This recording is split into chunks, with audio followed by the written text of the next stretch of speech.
O Conto da Aia, escrito por Margaret Atwood, tradução de Ana Deiró, editora Rouco, narração Prince de Resende. Parte 4, Sala de Espera, Capítulo 8.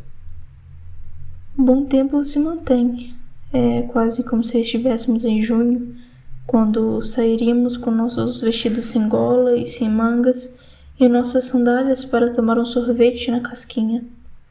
Há 3 novos corpos no muro. Um é de um padre, ainda vestindo a batina preta. A batina foi posta nele para o julgamento, embora tenham desistido de usá-las há anos, quando as guerras entre as seitas começaram. Os outros 2 têm cartazes púrpuras pendurados ao redor do pescoço. Traição por falsidade de gênero. Seus corpos ainda estão vestidos com os uniformes dos guardiões. Foram apanhados juntos. Devem ter sido, mas onde? Numa caserna, num chuveiro? É difícil dizer. O homem de neve, com um sorriso vermelho, sumiu. Nós deveríamos voltar. Digo para Off-Glen. Sempre sou eu quem diz isso. Às vezes tenho a impressão de que, se não dissesse, ela ficaria aqui para sempre.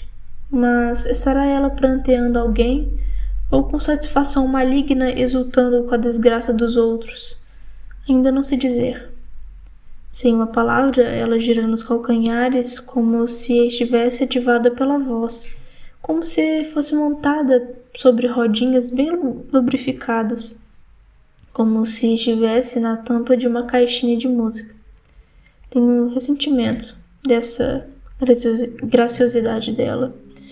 Tenho o ressentimento de sua cabeça humilde, sempre baixa, como se diante de um vento forte. Mas não há vento. Deixamos o muro, andamos de volta pelo caminho por onde viemos, sob o sol cálido. Está um belo dia de maio, diz Off-Glen. Sinto mais do que vejo nela se virar em minha direção, esperando por uma resposta. Está sim, respondo. Louvado seja. Acrescento como reflexão tardia. Mayday costumava ser sinal radiotelefônico de pedido de socorro, muito tempo atrás, numa daquelas guerras que estudamos no colégio. Eu vivia confundindo uma com as outras, mas você podia distinguir uma das outras pelos aviões se prestasse atenção.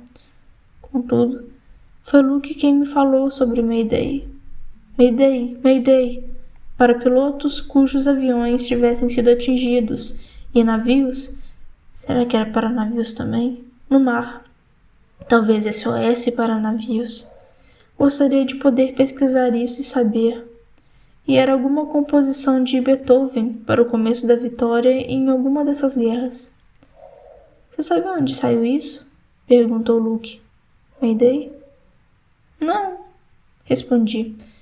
É uma palavra estranha para usar para isso, não é? Jornais e cafés nas manhãs de domingo, antes que ela nascesse. Ainda existiam jornais naquela época. Costumávamos lê-los na cama. É francês, disse ele, de Meilles. Ajudai-me. Vindo em nossa direção, há uma pequena procissão, um funeral. 3 mulheres, cada uma com um véu preto transparente sobre o chapéu que lhes cobre a cabeça. Uma econo-esposa e 2 outras pranteadoras enlutadas. Econo-esposas também, suas amigas talvez. Os vestidos listrados têm um aspecto surrado, como os rostos delas. Algum dia, quando os tempos melhorarem, diz tia Lídia, ninguém terá de ser uma econo-esposa. A primeira é enlutada, a mãe. Ela carrega um pequeno jarro preto. Pelo tamanho do jarro, se pode dizer que idade tinha quando foi a pique dentro dela e fluiu para sua morte, 2 ou 3 meses. Jovem demais para se saber se era um não bebê. Os mais velhos e os que morrem no parto têm caixões. Paramos por um momento em sinal de respeito, enquanto elas passam. Pergunto a mim mesma se Off-Glen sente o que sinto. uma dor como uma pontada na barriga. Colocamos as mãos sobre o coração para mostrar a essas mulheres desconhecidas que somos solidárias com elas em sua perda. Sob o véu, a primeira faz uma carranca para nós. Uma das outras se vira para o lado e cospe na calçada. As econo-esposas não gostam de nós. Passamos pelas lojas e chegamos de novo à barreira de controle e somos autorizados a passar. Seguimos em frente, em meio às grandes casas de aparência vazia com os gramados sem ervas daninhas. Na esquina, perto da casa onde é meu posto de serviço, Hofglen para, se vira para mim. Sob o olho dele, diz ela, a despedida correta. Sob o olho dele, respondo, e ela me faz um pequeno sinal de cabeça. Hesita como se fosse dizer mais alguma coisa, mas então se vira e sai andando pela rua. Ela é como um reflexo de mim mesma, em um espelho do qual estou me afastando. Na estrada de para-carros, Nick está lustrando Tormenta. Ele chegou ao cromado na traseira. Ponho minha mão enluvada no trinco do portão, abro e empurro para dentro. O portão se estala ao se fechar atrás de mim. As tulipas ao longo dos canteiros estão mais vermelhas do que nunca, se abrindo. Não mais como taças de vinhos, mas cálices, se projetando para o alto com que enfim. Afinal, estão vazias. Quando ficam velhas, se viram de dentro para fora e então explodem lentamente. As pétalas atiradas para longe como cacos de louça quebrada. Nick levanta a cabeça e começa a assobiar. Então diz: boa caminhada? Faço que sim com a cabeça, mas não respondo com minha voz. Ele não deveria falar comigo. É claro que algum deles tentarão, dizia tia Lídia. Toda a carne é fraca. Toda a carne é erva. Eu a corrigi em minha cabeça. Eles não conseguem deixar de fazê-lo, dizia ela. Deus os fez assim, mas Ele não as fez assim. Ele as fez diferentes. Cabe a vocês impor os limites. Mais tarde, receberam agradecimentos. No jardim atrás da casa, a esposa do comandante está sentada na cadeira que trouxe para fora. Serena Joy, que nome idiota. Parece algum produto que você usaria no cabelo naquele outro tempo, no tempo de antes, para alisá-lo. Serena Joy, estaria escrito no frasco, com uma cabeça de mulher em silhueta recortada em papel, sobre um fundo oval cor-de-rosa com bordas de curva douradas. Com tanta coisa para escolher para usar como nome, por que escolheu justo esse nome? Serena Joy nunca foi seu nome verdadeiro, nem mesmo naquela época. O nome dela era Pam. Li isso num perfil a respeito dela numa revista de notícia. Muito depois de tê-la visto cantar na televisão enquanto minha mãe dormia em casa nas manhãs de domingo. Então ela já merecia um perfil. Foi na Time ou na Newsweek, creio. Deve ter sido. Naquela altura ela já não cantava mais. Estava fazendo discursos. Era boa oradora, sabia fazê-los. Seus discursos eram sobre a santidade do lar, sobre como as mulheres deveriam ficar em casa. Ela própria não fazia isso. Em vez disso, Serena Joy fazia discursos. Mas apresentava essa sua falha como um sacrifício que estava fazendo pelo bem de todos.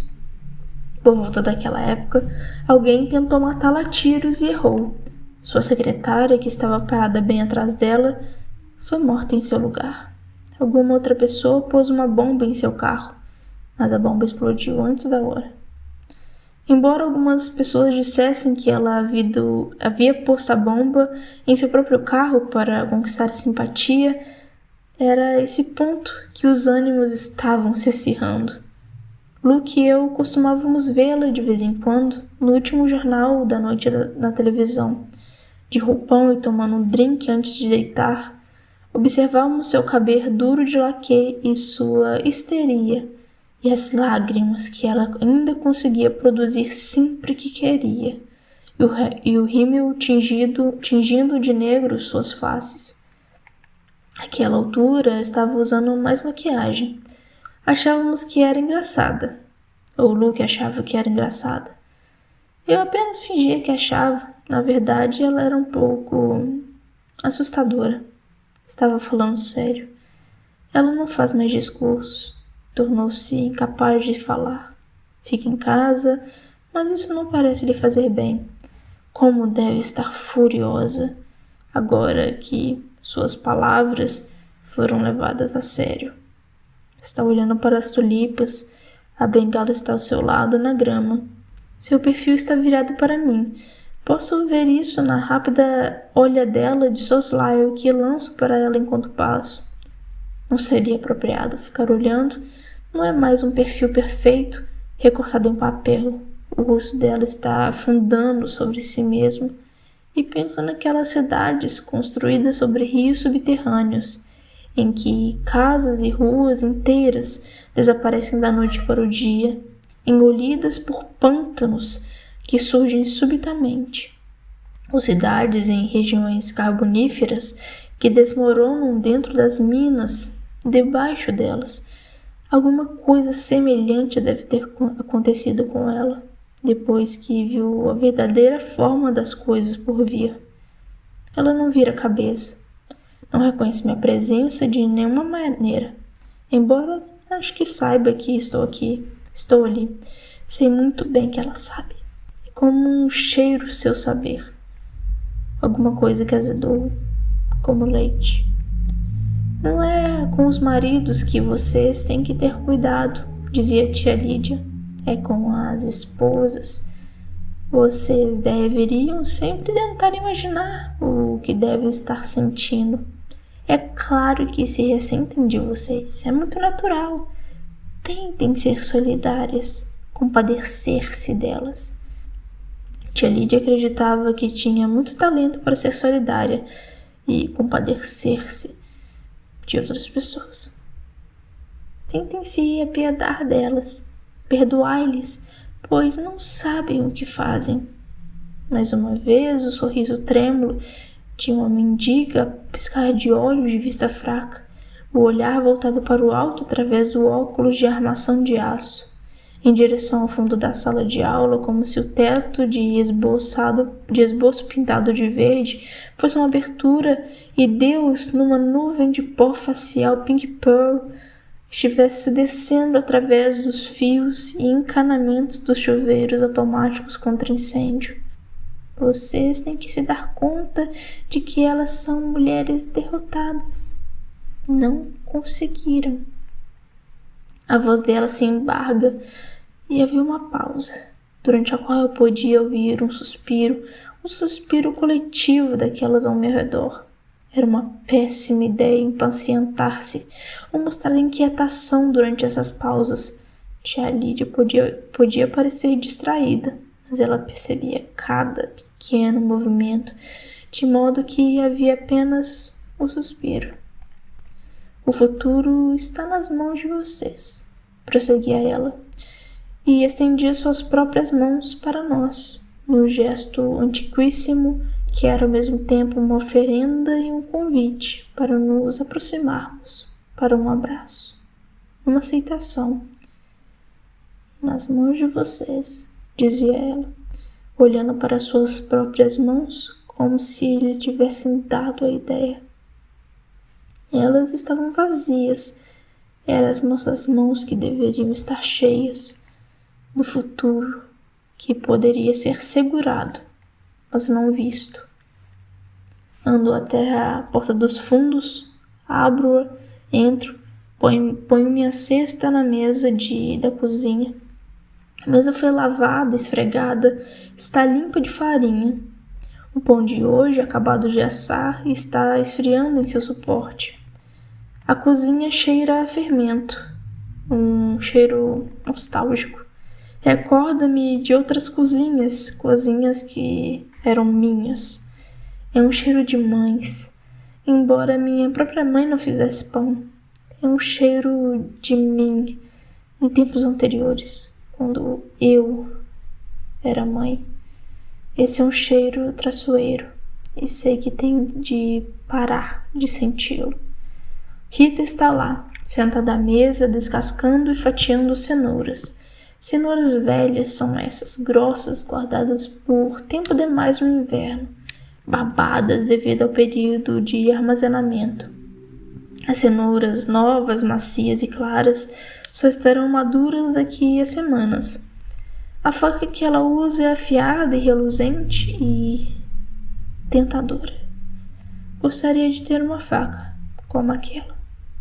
Rita para de cortar a cenoura, se levanta, tira os embrulhos da cesta quase que avidamente. Está impaciente para ver o que eu trouxe, embora sempre franzo o senho enquanto abro os embrulhos. Nada que eu o traga a agrada plenamente. Está pensando que ela poderia ter feito melhor. Preferiria fazer as compras, escolher exatamente o que quer. Ela me inveja pela caminhada. Nessa casa, todas nós invejamos umas às outras por alguma coisa. Eles têm laranjas, digo, na leite e mel. Ainda restam algumas. E estendo essa ideia para ela como uma oferenda. Desejo procurar a amizade dela. Vi as laranjas ontem, mas não contei a Rita. Ontem ela estava mal-humorada demais. Eu poderia comprar algumas amanhã, se me der os vales para elas. Estendo-lhe a galinha. Ela queria bife hoje, mas não havia. Rita dá um resmungo sem revelar prazer nem aceitação. Ela pensará a respeito disso, diz o resmungo, quando lhe aprouver em seu próprio ritmo. Desamarra o barbante do embrulho da galinha e tira o papel lustroso. Cutuca a galinha, dobra uma asa, enfia o dedo na cavidade e tira os miúdos. A galinha fica lá, sem pé, sem cabeça, com a pele arrepiada como se tremendo de frio. Dia de banho, disse Rita, sem olhar para mim. Cora entra na cozinha, vinda da despensa nos fundos, onde guardam os fregões e as vassouras. Uma galinha, diz ela, quase com prazer. Magrela, disse Rita, mas vai ter que servir. Não havia muita escolha. Digo, Rita me ignora. Parece bastante grande para mim, diz Cora. Será que ela está me defendendo? Olho para ela para ver se devo sorrir, mas não. É só na comida que ela está pensando. Cora é mais moça que Rita. A luz do sol entrando inclinada agora pela janela de oeste bate em seu cabelo repartido e puxado para trás. Deve ter sido bem bonitinha até recentemente. Há uma pequena marca como uma covinha em cada uma de suas orelhas, onde os furos para brincos se fecharam. Comprida, disse Rita, mas ossuda. Você deveria reclamar, diz para mim, olhando diretamente para mim pela primeira vez. Você não é nenhuma inferior, sem graduação. Ela está se referindo ao posto do comandante, mas no outro sentido, no sentido dela, acha que sou inferior. Ela tem mais de 60 anos, sua opinião está formada. Rita vai até a pia, lava as mãos rapidamente sob a torneira e as enxuga no pano de prato. O pano de prato é branco com listras azuis. Os panos de prato são iguais ao que sempre foram. Por vezes, esses lampejos de normalidade me apanham de travessa, como emboscadas. O comum, o costumeiro, um lembrete, como um chute. Vejo o pano de prato fora de contexto e prendo a respiração. Para algumas pessoas, de algumas maneiras, as coisas não mudaram tanto assim. Quem vai cuidar do banho? Pergunta Rita para Cora, não para mim. Tenho que amaciar e temperar essa ave. Cuido disso mais tarde, diz Cora, depois de espanar a casa. Apenas não deixe de tratar de fazê-lo, diz Rita. Elas estão falando de mim como se eu não pudesse ouvir. Para elas eu sou uma tarefa doméstica, uma dentre muitas. Fui dispensada. Apanho a cesta, passo pela porta da cozinha e sigo pelo corredor em direção ao relógio de pé. A porta para a sala de estar está fechada. O sol entra através da bandeira semicircular da porta, batendo em cores no chão, vermelho e azul, púrpura. Avanço um passo e ponho-me um instante sob a luz. Estendo minhas mãos. Elas se enchem de flores de luz. Subo a escada, meu rosto, distante pálido, distorcido, emoldurado no espelho do vestíbulo de entrada, que se projeta para fora como um olho sob pressão. Sigo a passadeira rosa cinzentado pelo longo corredor do segundo andar, de volta para o quarto.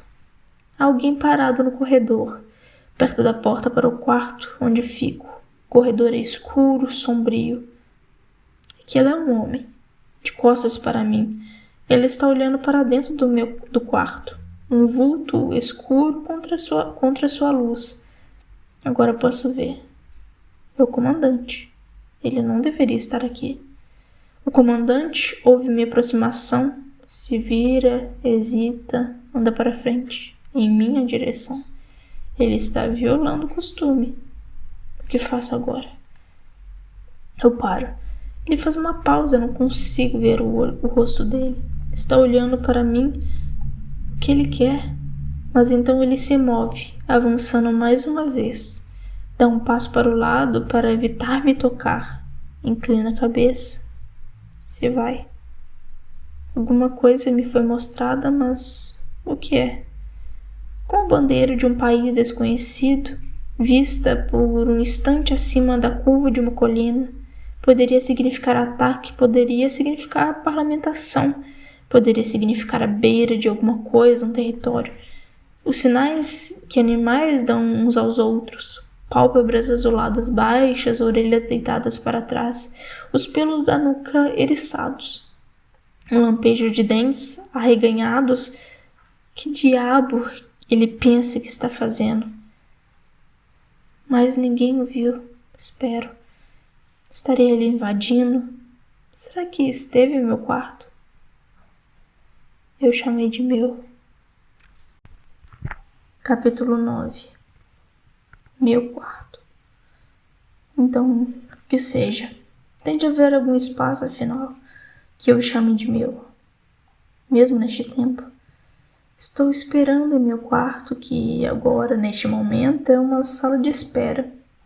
Quando vou para a cama, é um quarto. As cortinas ainda estão tremulando ao vento fraco, o sol lá fora ainda brilha, embora não entre diretamente através da janela. Ele se moveu para o oeste. Estou tentando não contar histórias, ou pelo menos não esta. Alguém já viveu neste quarto, antes de mim. Alguém como eu. Eu prefiro crer que sim. Descobri isso 3 dias depois que fui transferida para cá.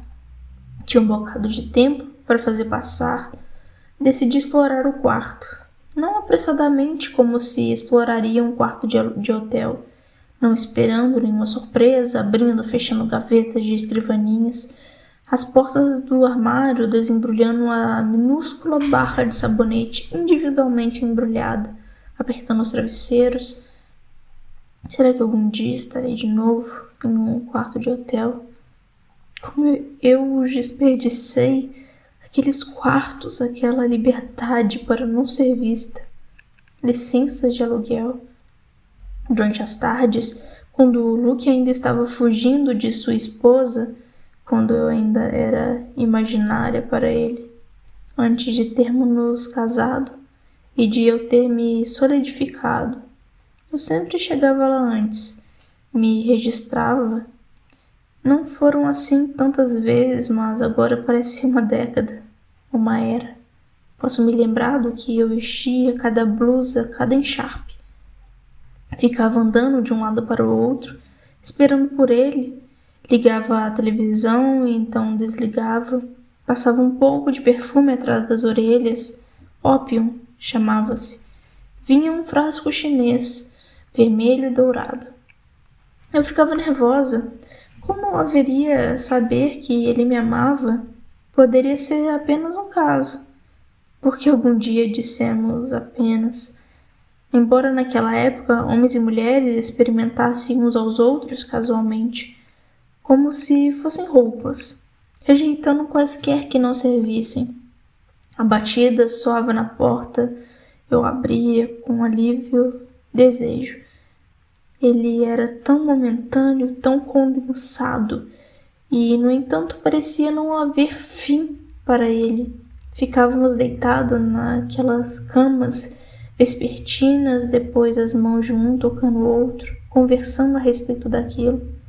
Se era possível, impossível. O que podia ser feito? O que podia ser feito?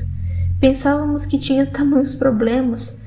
Como poderíamos ter sabido que éramos felizes?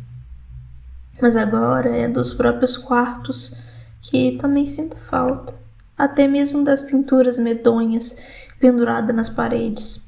Paisagens com folhagem de outono, neve derretendo em faias ou carvalhos, ou mulheres em trajes de época, com os rostos de boneca de porcelana e anquinhas e paraçóis, ou palhaços de olhos tristes, ou tigelas de frutas, de aspecto duro, esbranquiçado.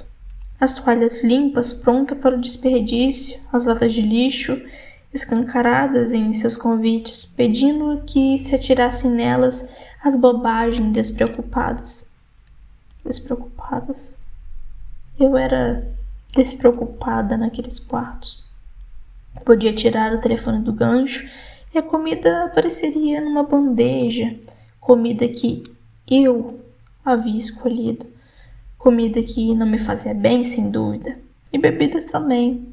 Havia bíblias nas gavetas das mesinhas de cabeceira, colocadas lá por alguma sociedade filantrópica, embora ninguém as lesse muito. Havia cartões postais também, com fotografias do hotel, e você podia escrevê-lo e enviá-los para quem quisesse. Isso parece uma coisa tão impossível agora, como algo que você inventasse. Pois bem, explorei este quarto, não apressadamente como um quarto de hotel, desperdiçando-o. Não queria fazê-lo todo de uma vez só. Queria fazer com que durasse. Dividi o quarto em sessões em minha cabeça. Permiti a mim mesma uma sessão por dia. Essa única sessão eu examinava com a maior das minúcias. A irregularidade do esboço debaixo do papel de parede, os arranhões na tinta do rodapé e do peitoril da janela.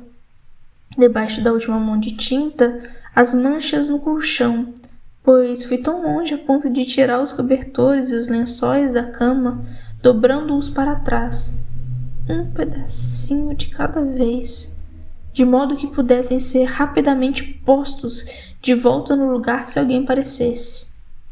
As manchas no colchão como pétalas de flor secas, não recentes. Amor antigo. Não existe nenhum outro tipo de amor neste quarto agora. Quando vi aqueles vestígios deixados por duas pessoas, de amor ou alguma coisa parecida, desejo, pelo menos toque, entre duas pessoas, agora talvez velhas ou mortas, cobri a cama novamente e me deitei nela. Olhei para cima, para o olho cego de gesso no teto. Eu queria sentir Luke deitado ao meu lado. Eu os tenho, esses ataques de passado, como uma vertigem, uma onda engolfando e passando por cima de minha cabeça. Por vezes, isso quase não pode ser suportado. O que você tem de fazer é o que você tem de fazer, pensei. Não há nada a fazer. Eles também servem aos que ficam parados e esperam, ou se deitam e esperam. Sei porque o vidro na janela é inquebrável e porque tiraram o candelabro. Eu queria sentir Luke deitado ao meu lado, mas não havia espaço no quarto. Deixei o armário para o terceiro dia.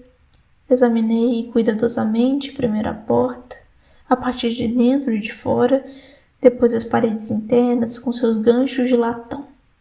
Como poderiam eles ter deixado passar os ganchos? Porque não se moveram? Ficavam próximos demais do assoalho, mas mesmo assim uma meia longa, isso seria tudo o que se precisaria.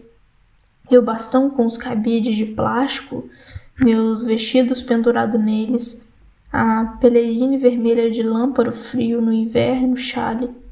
Eu me ajoelhei para examinar o piso do armário e lá estava, escrito em letras minúsculas, bem recentes. Parecia riscadas, com um alfinete ou talvez apenas com uma unha. No canto, onde caíam as sombras mais escuras, Nolite de Bastard Carbodunum. Não sabia o que significava e nem sequer sabia em que língua estava escrito. Pensei que fosse latim, mas eu não sabia nada de latim. Apesar disso, era uma mensagem, e a mensagem era por escrito, proibida exatamente por esse fato, e não tinha sido descoberta, exceto por mim, para quem era destinada. Era destinada a quem quer que viesse a seguir. Agrada-me refletir sobre essa mensagem. Agrada-me pensar que estou em comunhão com ela, essa mulher desconhecida. Pois se ela é desconhecida, ou se é conhecida, nunca foi mencionada para mim. Agrada-me saber que sua mensagem tabu conseguiu chegar a pelo menos outra pessoa, que se fez carregar por si mesma, deixada sobre a parede de meu armário. Foi aberta e lida por mim. Por vezes repito as palavras para mim mesma. Elas me dão uma pequena alegria. Quando imagino a mulher que as escreveu, penso nela como sendo mais ou menos da minha idade, talvez um pouco mais moça. Eu a transformo em Moira, como ela era quando eu estava na faculdade. No quarto ao lado ao meu, ardilosa, animada, atlética, outrora como uma bicicleta e uma mochila para caminhadas. Sardas, penso. Irreverente, criativa. Pergunto a mim mesma quem ela era ou é e o que foi feito dela. Tentei descobrir isso com Rita no dia em que encontrei a mensagem. Quem era a mulher que ficava naquele quarto? Perguntei, antes de mim. Se tivesse perguntado de maneira diferente, se tivesse dito, havia uma mulher que ficava naquele quarto antes de mim, poderia não ter conseguido chegar a lugar algum. Qual delas? Respondeu ela. Sua voz me pareceu contrariada, rabugenta, desconfiada. Mas enfim, ela quase sempre usa esse tom quando fala comigo. De modo que tinha havido mais de uma. Algumas não ficaram um período completo de seu serviço no posto. Não cobriram por os 2 anos completos. Algumas foram mandadas embora por um motivo ou por outro. Ou talvez não tenham sido mandadas. Tenham ido? É que era cheia de vida. Isso era pura conjectura, mas arrisquei um palpite. Aqui tinha Sardas. Você as conhecia? Perguntou Rita, mais desconfiada do que nunca. Eu a conheci antes. Menti. Ouvi dizer que estava aqui. Rita aceitou isso. Ela sabe que deve haver uma fonte de informações confidenciais, algum tipo de rede mais ou menos clandestina. Ela não deu certo, disse ela. Em que sentido? Perguntei, tentando fazer minha voz soar tão neutra quanto possível. Mas Rita cerrou os lábios. Sou como uma criança por aqui. Há coisas que não me devem ser contadas. O que você não souber não lhe trará sofrimento. Foi tudo o que ela disse. Capítulo 10. Por vezes eu canto para mim mesma em minha cabeça alguma coisa bem lúgubre, chorosa, presbiteriana. Abre aspas. Maravilhosa graça, tão doce o teu som, pôde salvar um naufrago como eu, que um dia se perdeu, mas ora se encontrou, que esteve preso, mas ora está livre. Fecha aspas. Nota da tradutora. A letra do hino citado é apresentada em tradução livre como original. Abre aspas. Amazing grace, how sweet the sound, could save a wreck like me, who once was lost, but now I'm found, was bound, but now I'm free. Fecha aspas. Fim da nota da tradutora. Não sei se a letra está correta, não me lembro. Essas canções não são mais cantadas em público, especialmente as que na letra usam palavras como livre. São consideradas perigosas demais, pertencem a seitas proscritas. Abre aspas. Sinto-me tão só, baby. Sinto-me tão só, baby. Sinto-me tão só que poderia morrer. Fecha aspas. Nota da tradutora. A letra de Heartbreak Hotel, de Elvis Presley, Eden. Abre aspas. I feel so lonely, baby. I feel so lonely, baby. I feel so lonely. I could die. Fecha aspas. Fim da nota da tradutora. Essa também está proscrita. Eu conheço de uma velha fita cassete de minha mãe. Ela tinha um aparelho de som rangente e confiável, que ainda podia tocar essas coisas. Costumava pôr a fita quando seus amigos se reuniam em nossa casa e tinham tomado alguns drinks. Não canto essa com muita frequência. Ela faz doer minha garganta. Não há muita música nesta casa, exceto a que ouvimos na televisão. De vez em quando, Rita cantarola, enquanto amassa farinha para fazer massa ou descasca alguma coisa. É um cantarolar sem palavras, sem melodia, impenetrável. E por vezes da sala de estar virá o som tênue da voz de Serina, de um disco gravado há muito tempo e agora tocado com um volume baixo, de modo que ela não seja apanhada ouvindo, enquanto faz tricô, recordando-se de sua antiga glória agora amputada. Aleluia! Está calor para essa época do ano. Casas como esta ficam quentes com o sol. Não há isolamento suficiente. Ao meu redor o ar está estagnado. Apesar da pequena corrente, o sopro que entra passando pelas cortinas. Eu gostaria de poder abrir a janela inteira até onde acabasse. Logo teremos permissão para passar a usar vestidos de verão. Os vestidos de verão estão fora da mala e pendurados no armário. 2 deles de algodão puro, o que é melhor que os tecidos sintéticos como os mais baratos. Mesmo assim, quando está quente e úmido em julho e agosto, você sua dentro deles. Contudo, não precisa se preocupar com queimaduras de sol, dizia tia Lídia. A maneira deplorável e exibida com que mulheres costumavam se comportar, passando óleo no corpo como se fosse carne assada no espeto, e de costas e ombros nus na rua, em público, e as pernas sem sequer meias finas a cobri-las. Não é de admirar que aquelas coisas costumassem acontecer. Coisas. A palavra que ela usava quando não importa o que quer que fosse que substituísse era desagradável, ofensivo, obsceno ou horrível demais para passar por seus lábios. Uma vida bem-sucedida para ela era uma vida que evitasse coisas, que excluísse coisas. Coisas daquele tipo não acontecem com mulheres bem-educadas. E também não faz bem à pele, nem um pouco. Faz com que fique toda enrugada como uma maçã seca. Não, mas não devíamos mais dar importância à nossa pele. Ela havia se esquecido disso. No parque, dizia tia Lídia, deitados em mantas, homens e mulheres, juntos às vezes, e depois de dizer isso, ela começava a chorar, parada ali de frente na nossa frente, parada ali de pé na nossa frente, à vista de todas.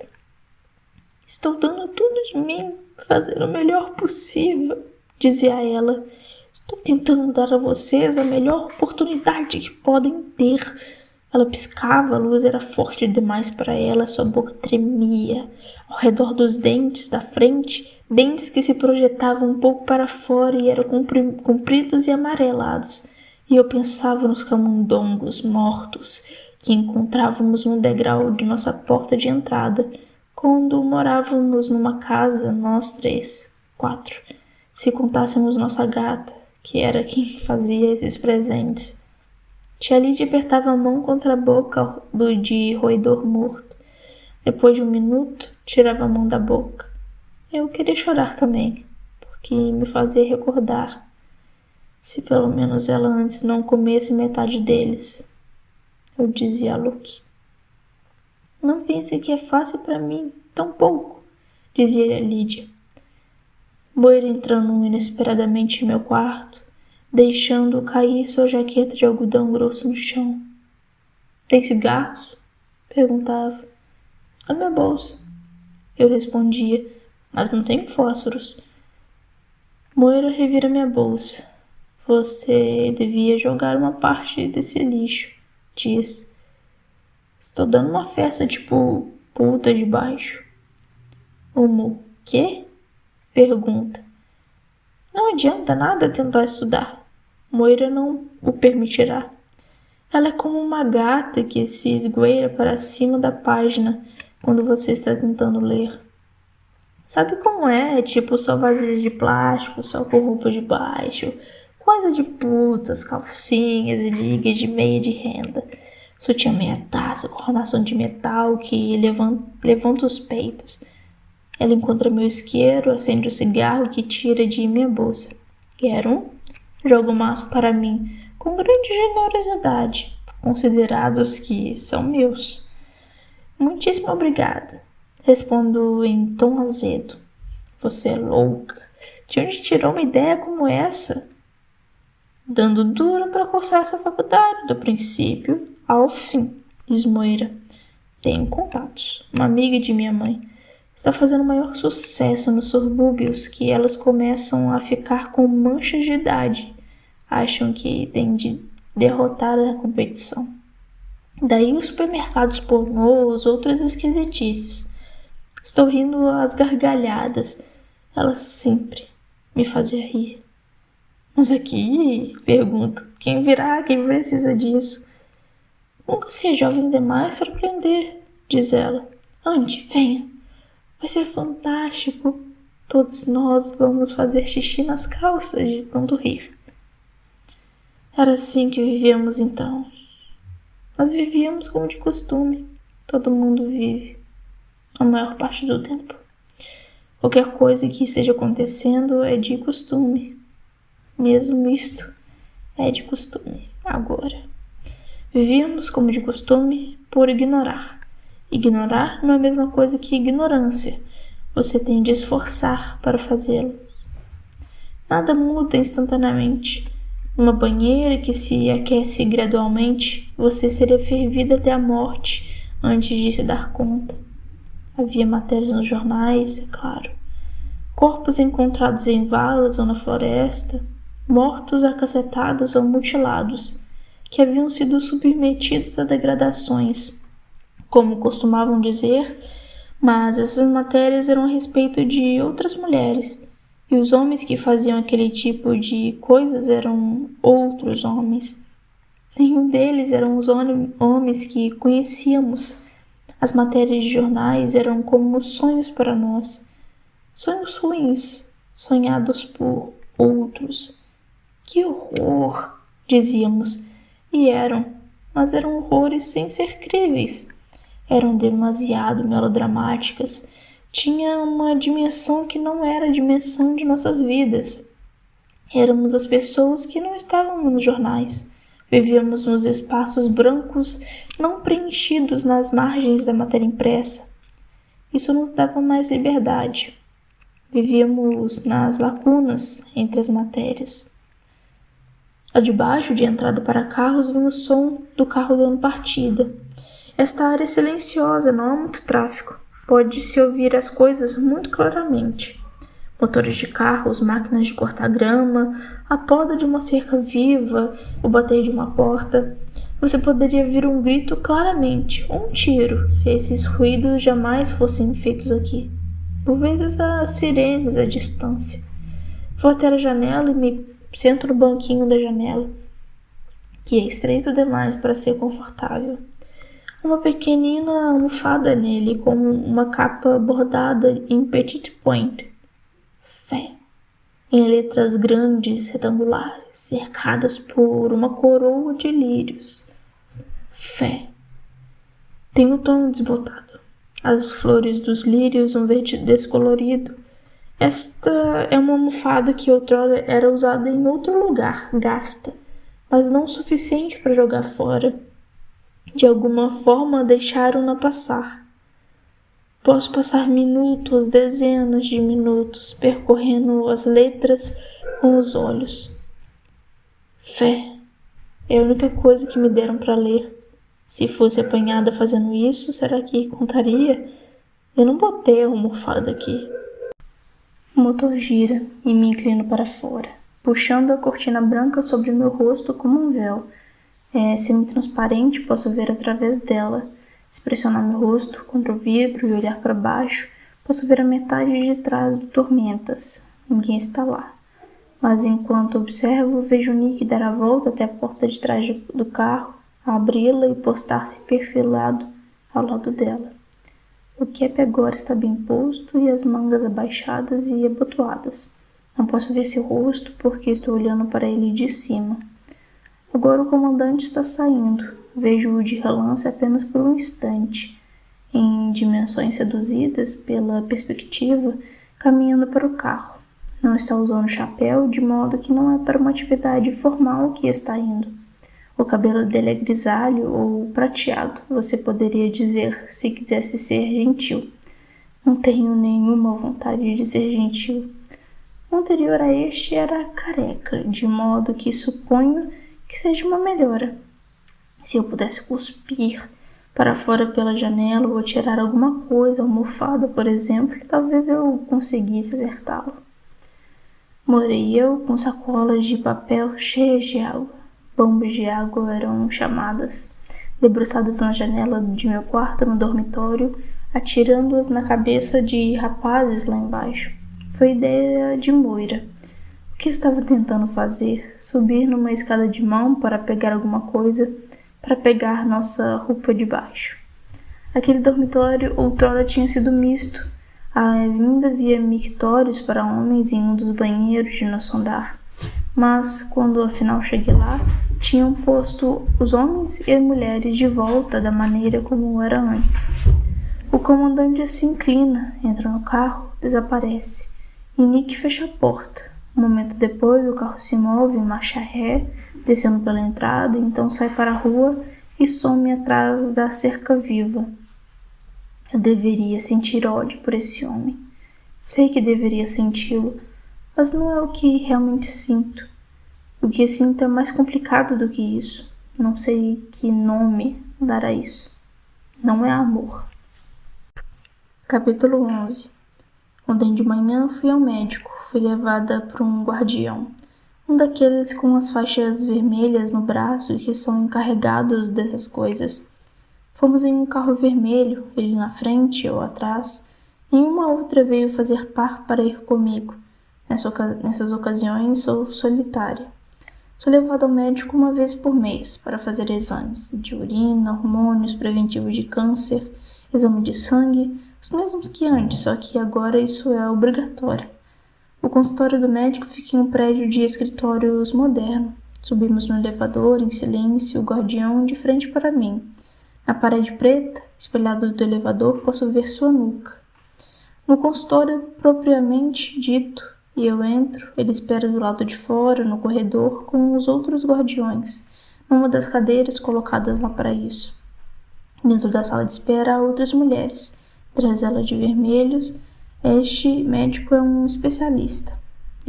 Dissimuladamente, observamos umas às outras, avaliando as barrigas uma das outras. Será que alguém teve sorte?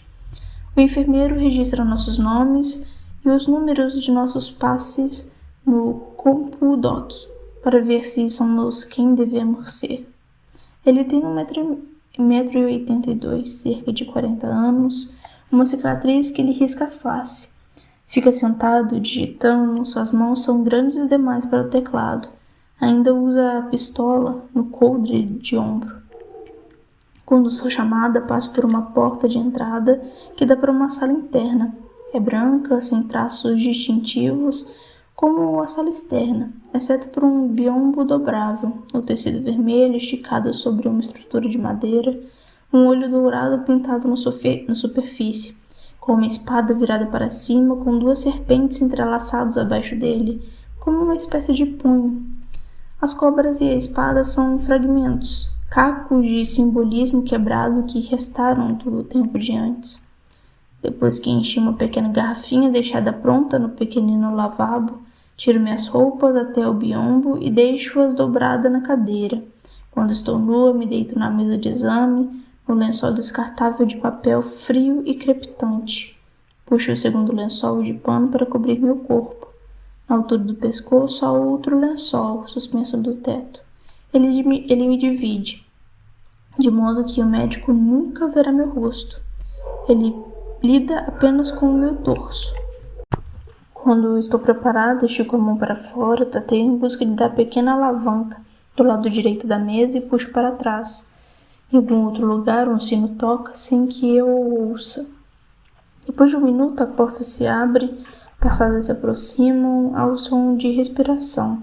Ele não deve falar comigo, exceto quando for absolutamente necessário. Mas este médico é tagarela. Como estamos passando, diz ele, alguma espécie de cacoete de fala do outro tempo. O lençol é levantado de cima da minha pele, um golpe de ar me deixa arrepiada. Um dedo frio, com luva de borracha e melado de vaselina, desliza para dentro de mim, só apalpada e cutucada. O dedo recua, entra de outra maneira, retirado. Nada de errado com você, diz o médico como se para si mesmo. Alguma dor, querida? Ele me chama de querida. Não, respondo. Meus seios são palpados por sua vez, em busca de madureza e de podridão. A respiração chega mais perto. Sinto o cheiro de fumaça velha, loção pós-barba, poeira de tabaco no cabelo. Então a voz suave, bem baixa, perto da minha cabeça. Aquilo é ele, abaulando o lençol. Eu poderia ajudar você, diz ele, sussurros. O quê? Psiu, diz ele. Eu poderia ajudar você. Te ajudei outras. Me ajudar? A pergunto, a voz tão baixa quanto a dele. Como? Será que ele sabe de alguma coisa? Viu Luke? Será que encontrou? Será que pode trazer de volta? Como você acha? Diz ele ainda mal murmurando as palavras. Será que aquilo é a mão dele, deslizando pela minha perna acima? Ele tirou a luva. A porta está trancada. Ninguém vai entrar. Nunca saberão que não é dele. Ele levanta o lençol. A parte interior do seu rosto está coberto pela máscara de gaze branca regulamentar. 2 olhos castanhos, um nariz, uma cabeça com cabelos castanhos em cima. A mão dele está entre as minhas pernas. A maioria desses velhos não consegue mais ter uma ereção e ejacular, diz ele. Ou então são estéreis. Eu quase engasgo de espanto. Ele diz uma palavra proibida. Estéril. Isso é uma coisa que não existe mais. Um homem estéril não existe. Não oficialmente. Existem mulheres que são fecundadas e mulheres que são estéreis. Essa é a lei. Muitas mulheres fazem isso, prossegue ele. Você quer um bebê, não quer? Sim, quero, respondo. É verdade, não pergunto por quê, porque eu sei. Dá-me filhos ou senão eu morro. Mas de um significado para isso. Você está macia, diz ele. Está na hora. Hoje ou amanhã resolveria a questão. Por que desperdiçar? Leva apenas 1 minuto, querida. Era assim que chamava sua esposa outrora. Talvez ainda chame, mas na verdade é um termo genérico. Todos nós somos querida. Eu hesito. Ele está se oferecendo para mim, oferecendo seus serviços com riscos para si mesmo. Detesto ver as coisas a que submetem vocês, murmura ele. É verdadeira compreensão, mas ao mesmo tempo ele está se regalando com compreensão e tudo mais. Seus olhos estão úmidos de compaixão, a mão dele se move em mim, nervosamente e com impaciência. É perigoso demais. Digo, não posso.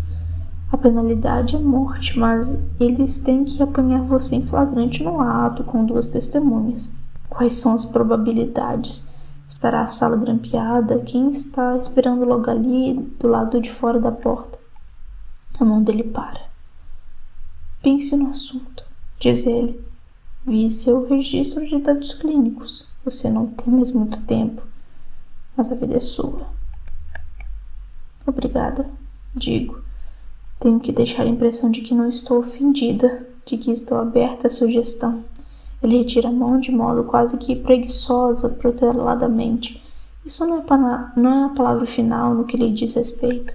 Ele poderia falsificar o resultado dos exames, me delatar, dar um laudo de que estou com câncer, que sofro de infertilidade, mandar-me deportar para as colônias com as não-mulheres. Nada disso foi dito, mas o conhecimento de seu poder, ainda assim, paira no ar enquanto ele dá uma palmadinha em minha coxa. Se retira atrás do lençol pendurado. Mês que vem, diz ele. Visto minhas roupas de novo, atrás do biombo. Minhas mãos estão tremendo. Por que estou com medo? Não violei quaisquer limites, não empenhei nenhuma confiança, não assumi nenhum risco. É a escolha que me apavora. Uma saída, uma salvação. Capítulo 12. O banheiro fica ao lado do quarto de dormir. É forrado de papel de parede, com pequeninas flores azuis mesquiças, com cortinas combinando.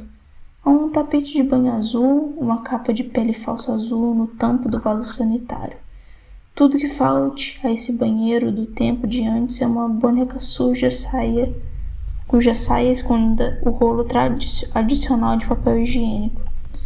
Exceto que o espelho sobre a pia foi retirado e substituído por um retângulo de folhas de Flandres.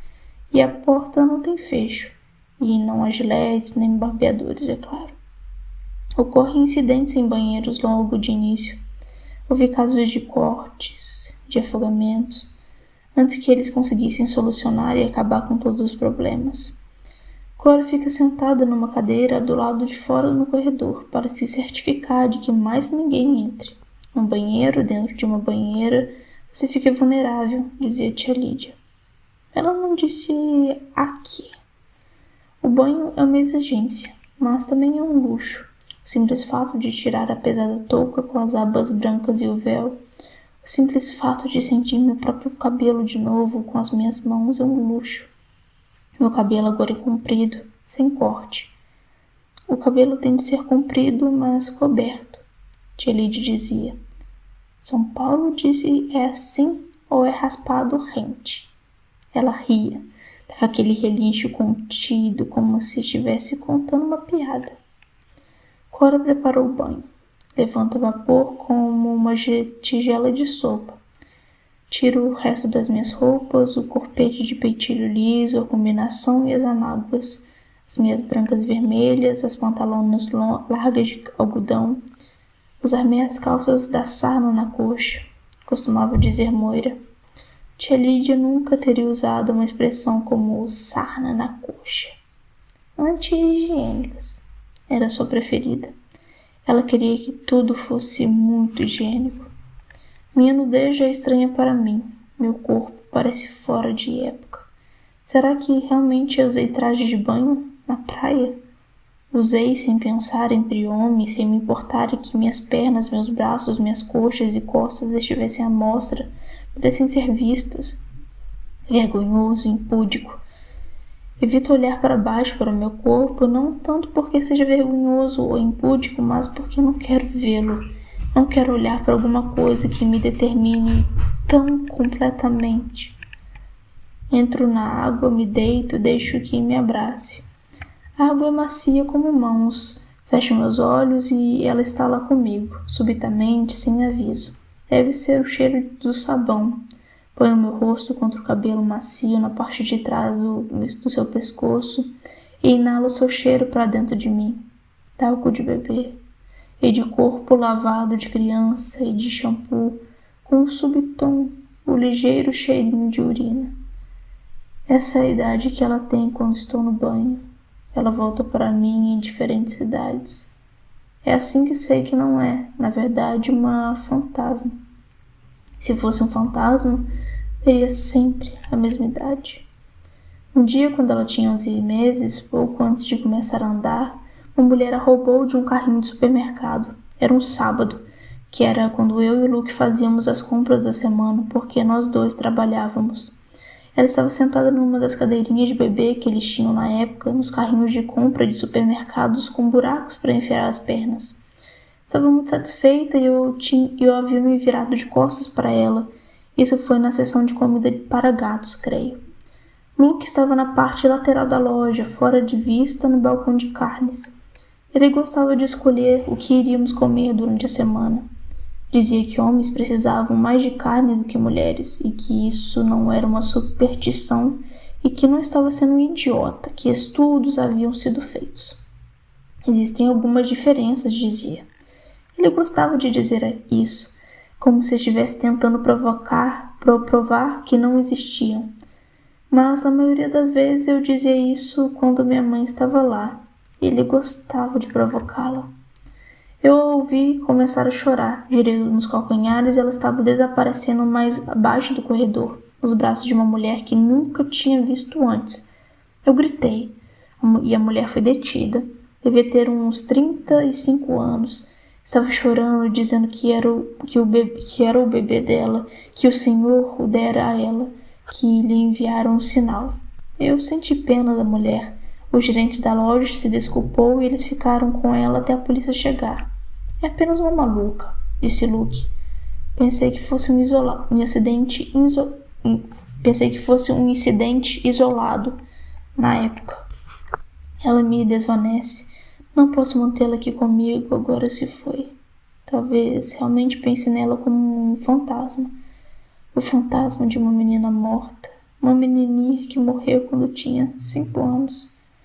Lembro-me das fotografias de nós duas que um dia tive, de mim com ela no colo. Poses padrão, mãe e bebê, enquadrados numa moldura por segurança. Por trás de meus olhos fechados, posso ver a mim mesma como sou agora. Sentada ao lado de uma gaveta aberta, ou de um baú de viagem no porão, onde as roupinhas de bebê estão dobradas e guardadas, uma mecha de cabelo, cortada quando ela tinha 2 anos, um envelope, louro quase branco, depois ficou mais escuro. Eu não tenho mais essas coisas, as roupas e o cabelo. Queria saber o que aconteceu com as nossas coisas, saqueadas, jogadas fora, levadas embora. Confiscadas. Aprendi a viver sem uma porção de coisas. Quando temos muitas coisas, dizia tia Lídia, nós tornamos apegados a este mundo material e nos esquecemos dos valores espirituais. Vocês devem cultivar a pobreza de espírito. Abençoados os mansos. Ela não prosseguiu para dizer nada a respeito de herdarem a terra. Fico deitada, acariciada pela água, ao lado de uma gaveta aberta que não existe, e penso numa menina que não morreu quando tinha 5 anos, que ainda existe. Espero, porém, não para mim. Será que existo para ela? Seria um retrato em algum lugar, no lugar escuro do fundo de sua mente? Devem ter lhe dito que eu estava morta. Isso é o que pensariam em fazer. Diriam que assim seria mais fácil para ela se ajustar. 8 anos ela deve ter agora. Preenchi o tempo que perdi e sei quanto já houve. Eles estavam certos. É mais fácil pensar nela como estando morta. Então não tenho que ter esperança nem fazer um esforço inútil. Porque bateu com a cabeça, dizia tia Lídia, contra o muro. Por vezes ela tinha uma maneira muito vívida e descritiva de dizer as coisas. Não tem um dia inteiro, diz a voz de Cora do outro lado da porta. É verdade, ela não tem coisa alguma inteira. Não devo privá-la de seu tempo. Eu me ensaboo, uso o esfregão e um pedaço de pedras pomes para lixar a pele morta. Esses acessórios puritanos são fornecidos. Quero estar totalmente limpa, sem germes, sem bactérias, como a superfície da lua. Não poderei me lavar essa noite nem depois, não por um dia. Isso interfere, dizem eles, e por que correr riscos? Não posso evitar ver agora a pequena tatuagem em meu tornozelo. 4 números e um olho, um passaporte ao contrário. Supõe-se que isso garanta que eu nunca possa vir a desaparecer, por fim, em outra paisagem. Sou importante demais, escassa demais para isso. Sou uma riqueza nacional. Puxo a tampa do ralo, me enxugo, visto meu hobby atoalhado vermelho. Deixo o vestido de hoje aqui, onde Cora o apanhará para ser lavado. De volta ao meu quarto, me visto de novo. A touca branca não é necessária para a noite, porque não vou sair. Todo mundo nessa casa sabe como é meu rosto. Porém, o véu vermelho tem que ser posto para cobrir meu cabelo úmido, minha cabeça que não foi raspada. Onde foi que vi aquele filme sobre mulheres ajoelhadas na praça da cidade, mãos segurando os cabelos caindo em chumaços? O que elas tinham feito? Deve ter sido há muito tempo, porque não consigo me lembrar. Cora traz meu jantar coberto numa bandeja. Ela bate na porta antes de entrar. Gosto dela por causa disso. Significa que acredita em que ainda me resta um pouco do que costumávamos chamar de privacidade. Obrigada, digo, pegando a bandeja de suas mãos, e ela sorri para mim. Sorri de verdade, mas se vira sem responder. Quando estamos sozinhas juntas, fica acanhada comigo. Ponho a bandeja na pequena mesa pintada de branco e puxo as cadeiras para junto dela. Tiro a tampa da bandeja, a coxa de uma galinha cozida demais. É melhor que sangrenta, que é a outra maneira como ela faz. Rita tem maneira de fazer seu ressentimento ser sentido. Uma batata cozida, ervilhas verdes, salada. Peras em conserva de sobremesa é uma comida bastante boa, ainda que insossa. Comida saudável. Você tem que ingerir suas vitaminas e minerais, dizia tia Lídia recatadamente. Tem de ser receptáculos dignos, adequados. Nada de café ou chá. Contudo, nada de álcool. Já foram feitos estudos. Há um guardanapo de papel, como nas cafeterias. Penso nas outras, naquelas fora. Isto é a região mais central. Aqui estou tendo uma vida cheia de mimos. Que o Senhor nos faça verdadeiramente gratas, dizia tia Lídia. Ou será que era agradecidas e começa a comer a comida? Não estou com fome esta noite. Sinto-me enjoada. Mas não há nenhum lugar onde possa pôr a comida, não há plantas em vasos e não me arrisquei com o vaso sanitário. Estou nervosa demais a isso. Será que poderia deixá-lo no prato e pedir a Cora que não me relate? Mastigo e engulo, sentindo o suor aflorar. Em meu estômago a comida se junta numa bola, um punhado de papelão úmido espremido. No andar de baixo, na sala de jantar, haverá velas acesas na grande mesa de mogno. Uma toalha branca, talheres de prata, flores, taças de vinho com vinho dentro. Haverá um tilintar de facas batendo contra a porcelana, um tilintar quando ela descansa o garfo, com um suspiro apenas audível, deixando a metade do conteúdo de seu prato intocado. Possivelmente dirá que não está com apetite. Possivelmente não dirá nada. Se ela disser alguma coisa, será que ela faz com um comentário? Se ela não disser nada, será que ele nota? Gostaria de saber como ela consegue se fazer notar. Imagino que deva ser difícil. Há um naco de manteiga num dos lados do prato. Rasgo um canto do guardanapo de papel, embrulho a manteiga nele, levo para o armário e enfio no bico do meu sapato direito, do par tradicional, como já fiz antes. Embolo e amasso o resto do guardanapo com certeza. Ninguém vai se dar o trabalho de desamarrotá-lo para verificar se alguma parte está faltando. Usarei manteiga mais tarde, essa noite. Seria melhor, neste anoitecer, não cheirar a manteiga. Espero. Eu me acalmo e me componho. Aquilo que chamo de mim mesma é uma coisa que agora tenho que compor, como se compõe um discurso. O que tenho de apresentar é uma coisa feita, não algo nascido.